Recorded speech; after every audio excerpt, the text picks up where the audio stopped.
انت بعد ما رجعت للاكس وقلت في بالك خلاص هتبتدوا بداية جديدة، لقيت معاملته الوحشة بتتكرر معاك من تاني.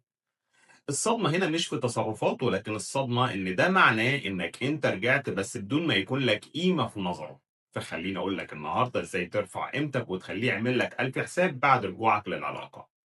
رقم واحد، احرمه من رد الفعل اللي هو مستنيه. خليك فاهم ان اللي مستمر يعاملك وحش حتى بعد ما رجعتوا لبعض تاني بيبقى راسم سيناريو في دماغه إنك أنت هتتخانق، هتبكي، هتعاتب.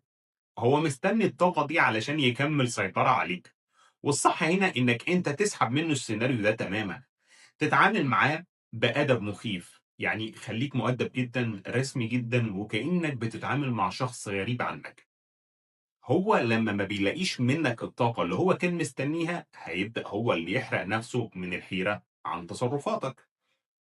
رقم 2، خلّيك موجود بس مش متاح، يعني ما تتجاهلوش، لإن التجاهل ده أسلوب ضعيف، ولإن التجاهل بيبيّن إنك أنت قاصد تبعد، لكن الأقوى منه هو الفراغ، يعني خلّيك موجود بس شيل اهتمامك عن الشخص ده خالص، لا تبيّن له إنك زعلان ولا تبيّن له إنك فرحان، خلّيك مشغول بنفسك وبس.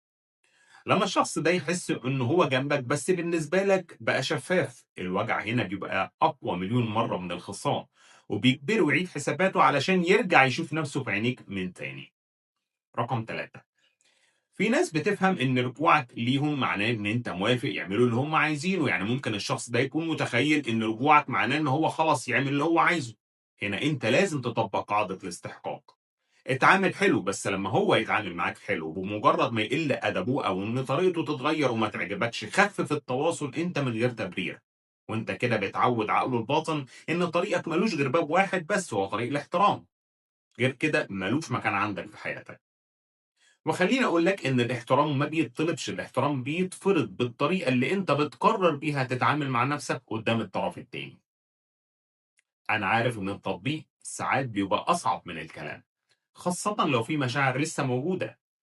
لو حاسس إنك تايه أو إن طاقتك خلصت ومحتاج حد يفهم معاك أبعاد علاقتك ويساعدك تسترد قيمتك وقوتك، أنا هنا علشان أساعدك.